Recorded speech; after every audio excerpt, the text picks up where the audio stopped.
तेलंगाना, जय सेवालाल। आता आज वार भाइयों ने मार कुटुंब सभ्युलों ने तांडे तांडे थी आज प्रियाओं ने भाइयों ने वेदिका प्रकट आडियो ने అలాగే సభ అధ్యక్షులు డాక్టర్ జగదీష్ గారు అలాగే ఈ సభకు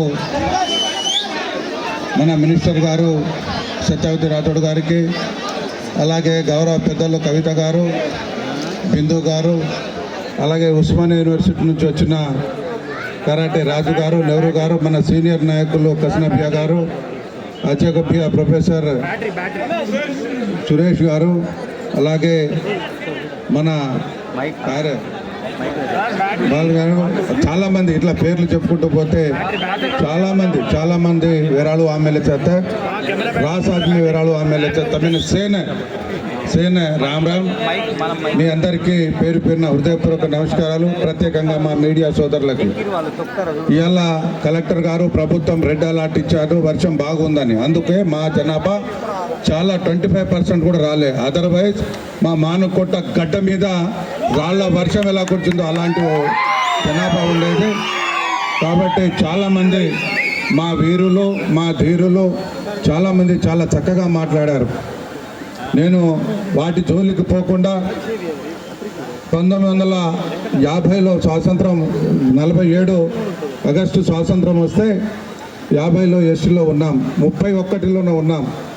కొంతమంది ఈ ఆదివాసీ సోదరుల వల్ల చరిత్ర అయితే నేర్చుకున్నారు. మా వాళ్ళు చాలామంది చరిత్ర నేర్చుకున్నారు.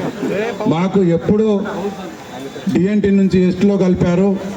అసలు మా మూలాలు ఎక్కడి నుంచి వచ్చాయి, మేము ఎక్కడి నుంచి ఏం సేవ చేశాం దేశం కోసం అని చెప్పేసి అన్ని మూలాలు. ఒక సంతోష్ అనే అబ్బాయి మన దేంట్లో సోషల్ మీడియాలో చూశాను నేను. సంతోష్ అనే అబ్బాయి కావచ్చు, లక్ష్మణ్ కావచ్చు, మా సంజీవ్ కావచ్చు, చాలామంది మాట్లాడుతుంటే నిజంగా వాళ్ళు అపార్ట్మెంట్ చూపెడుతున్నారు. ఎక్కడి నుంచి ఎప్పుడు వచ్చింది, ఏ సంవత్సరం వచ్చింది, అప్పుడు ఎంత ఉండే మా సంఖ్య, ఇప్పుడు ఎంత ఉంది అని చెప్పి చాలా చక్కగా అప్పుడు వేరాళ్ళ జాత్, కష్టపడే వాళ్ళ జాత్, వాత్కతో వాత్ పడే వాళ్ళ జాత్కొని పృథ్వీరాజ్ చౌహాన్ ఢిల్లీని గడగడలాడిచ్చారు. ఒత్తదాన్ ఏక్ రాజు ఒత్తకాయకు వేరిచక అక్కడ చూసిరా అని చెప్పేసి పంపిస్తే తలని తీసుకొచ్చిన జాతి మా వీరనారి జాతి, మా లంబాడి జాతి. అప్పుడు లావణ్య ఉప్పును వ్యాపారంగా చేసేవాళ్ళం. సంచార జాతి, చాలా కష్టపడి బతికే జాతి, అబద్ధమాడని జాతి. ఇవాళ క్షేత్రస్థాయి నుంచి ప్రైమ్ మినిస్టర్ ఇల్లు వరకు చూస్తే మన జాతే అంత నీతి నిజాయితీగా పనిచేస్తూ ఉంటుంది. అలాంటి జాతిని పట్టుకొని కొంతమంది ఆదివాసీ సోదరుల మధ్య, మా లంబాడి సోదరుల మధ్య చిచ్చు పెడుతున్నారు. ఇది కేవలం డ్రామా, జస్ట్ డైవర్టెన్స్ పాలిటిక్స్ చేస్తున్నారు. మీరు ఇంతకుముందు భీమా నాయక్ కానీ చాలామంది తమ్ముళ్ళు చాలామంది మాట్లాడారు. రిజర్వేషన్ తీసేయడం అనేది ఎవరి తరం కాదు, మీ తాతల తరం కూడా కాదు. నేను మొన్న సీతక్క ఎక్కడో చూశాను, ఒక సభలో మాట్లాడారు. సీతక్క మీరు ఏమంటున్నారు, మీకు చాలా ధన్యవాదాలు. ఏరోప్లేన్ తోటి పోల్చారు. వాళ్ళు ఏరోప్లేను, మాది ఎడ్ల బండి అని చెప్పేసి. మరి మీరు కూడా ఏరోప్లేన్లో పోయింది. చదువు ఎవరి సొత్తు కాదు సీతక్క. ఆదివాసీ సోదరులారా, నేను మీకు ఒక మనవి చేస్తున్నా. ఇవాళ బాబాసాహెబ్ అంబేద్కర్ తినడానికి తిండి లేదు, ఉండడానికి ఇల్లు లేదు, తాగుదామంటే మంచినీళ్ళు లేదు, చదువుదామంటే కరెంట్ లేదు. సీతక్క, ఆ రోజుల్లోనే బాబాసాహెబ్ అంబేద్కర్ గారు ఉన్నంత శిఖరాలకు చదివి రాజ్యాంగాన్ని రాసిన రాజ్యాంగకర్త బాబాసాహెబ్ అంబేద్కర్ కాదా అని చెప్పేసి నేను మనం చేస్తున్నాను. మేము ఐపీఎస్, ఐఏఎస్, ఐఆర్ఎస్, ఐఎఫ్ఎస్ అయితలేమో అని చెప్తున్నారు. అంటే మేము ఇవాళ మీకు ఎవరైతే కష్టపడతారో వాడి సొత్తు. ఇవాళ చదువుకు పేదరికం అడ్డు రాదు, ఇవాళ కులాలు అడ్డు రాదు, మతాలు అడ్డు రాదు. ఎవడైతే చదువుతాడో వాని సొత్తు చదువు తల్లి. అంతే తప్ప మీకు మీదేదో మేము గుంజుకున్నట్టు చదవండి బాగా రాత్రి పగలు ఎవడొద్దంటాడు. ఇవాళ తండాలకు రోడ్లు లేక ఇవాళ ఎన్నో శతాబ్దాలుగా కొట్లాడాం. ఇంతకుముందు మా మిత్రులు చెప్పారు, ఇవాళ లంబాడి సోదరులను లంబాడి హక్కుల పోరాట సమితి పెట్టుకొని మా తండాలో మా రాజ్యం కావాలని పోరాడాం, మా పోడు భూముల పట్టాలు కావాలని పోరాడాం, రిజర్వేషన్ కావాలని పోరాడాం. ఇదంతా ఎవరిచ్చారు, ఏ పాలకులు ఏ ప్రభుత్వాలు ఇచ్చారో మీరు ఒక్కసారి దయచేసి గుండె మీద చేయి పెట్టుకొని గుర్తించాలి.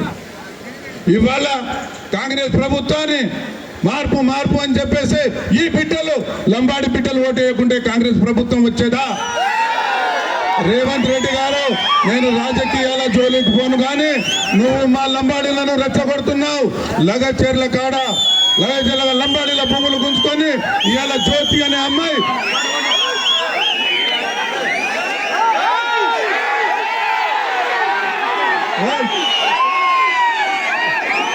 ఇవాళ చాలా తప్పు చేస్తున్నారు. ఇవాళ పాలకులే రెచ్చగొట్టి మనలను రెచ్చగొట్టి ఇద్దరి అన్నదమ్ముల్లాగా కలిసిమెలిసి ఉండే వాళ్ళను రెచ్చగొడుతున్నారు. ఇది మంచిది కాదు. పైన కేంద్ర ప్రభుత్వాన్ని కూడా హెచ్చరిస్తున్నాం, ఇవాళ రాష్ట్ర ప్రభుత్వాన్ని కూడా హెచ్చరిస్తాం. ఇప్పటికైనా మీరు స్టెప్ తీసుకోండి, మమ్మల్ని లంబడులను రెచ్చగొట్టకండి. మా కష్టపడి మేము బతికే వాళ్ళం, మేము అందరి మా కాయ కష్టంతో బ్రతికే వాళ్ళం. కాబట్టి మీరు చదువుకుంటే మీరు కూడా ఐపీఎస్ ఐఏఎస్లు అవుతారు, ఐఆర్ఎస్లు అవుతారు, సీఎంలు అవుతారు. కానీ చదివేవాడికి మీరు ఎట్లా చదువుతారు అంటే అది న్యాయమా, ధర్మమా? అరే ఇది ఎక్కడి న్యాయం? అంటే చదవకూడదా? ఐపీఎస్ ఐఏఎస్లు లంబడలు కాకూడదా?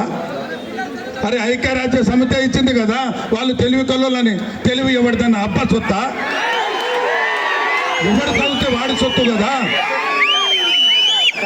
ఇది నేనేమంటున్నా, దయచేసి చాలా మంది ఇప్పటికీ మనమంతా ఒక్కటైనాం, ఇంకా ఒక్కటై ముందుకు కొట్లాడవలసిన బాధ్యత మనందరిపైన ఉంది.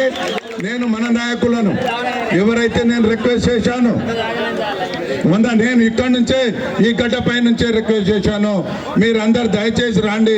పార్టీలకు అతీతంగా, కులాలకు అతీతంగా, మతాలకు అతీతంగా బలంజావడం మీరందరూ రావాలి అని చెప్పి ఫోన్ చేసిన కొంతమంది నాయకులు వచ్చారు. మీరు కూడా లంబడుల ఓట్లతోటే గెలిచారు. ఇవాళ రాబోయే రోజులలో 45-50 సీట్లు ఎవరైతే మా లంబాడి బిడ్డలు ఓట్లు వేస్తారో వాళ్ళే గెలుస్తారు, ఏ పార్టీని కావచ్చు. కాబట్టి రాజ్యాధికారం కావాలంటే మనం అంతా కలిసిమెలిసి ఉండాలి మిత్రులారా. ఎవరికైనా ఈగ వాళ్తే ఆ ఈగను చంపేంత వరకు మనం నిద్రపోవద్దు. దయచేసి మనకు ఏదైనా పొరపాట్లు జరిగితే 4 గోడల మధ్యన మనం కూర్చొని మాట్లాడుకుందాం. కానీ జాతికి ఏమనైతే మనమందరం కలిసిమెలిసి కలిసి కట్టుగా పోరాడవలసిన బాధ్యత మన అందరి పైన ఉంది. నాకు 10 సంవత్సరాలు భిక్ష పెట్టారు. ఇవాళ నా కాలంలో నేను 10 సంవత్సరాలు పరిపాలించిన కాలంలో నేను మహబూబాబాద్కి ఏం చేశానో మీకు కనబడుతుంది. కాబట్టి దయచేసి రాని నాయకులకు నేను హెచ్చరిస్తున్నా, మా లంబాడి బిడ్డలకు హెచ్చరిస్తున్నా, దయచేసి ముందు మీరు కలిసి రావాలి. వీడిపోతే అనవసరంగా ఆగమైపోతారు. కాబట్టి దయచేసి కలిసి కట్టుగా మీరు ముందుకు రావాలి, మాతోటి నడవాలి. ఇవాళ ఎవరైతే సంఘాలు అందరు కలిసిమెలిసి చేశారో, ఇంత ఘనంగా చేశారో, వాళ్ళు పాపం 15 రోజుల నుంచి కష్టపడరు.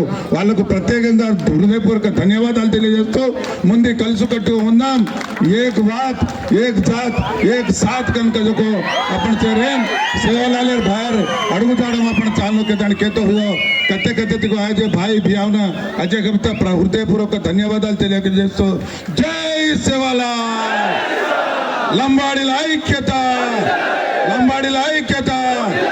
Thank you so much।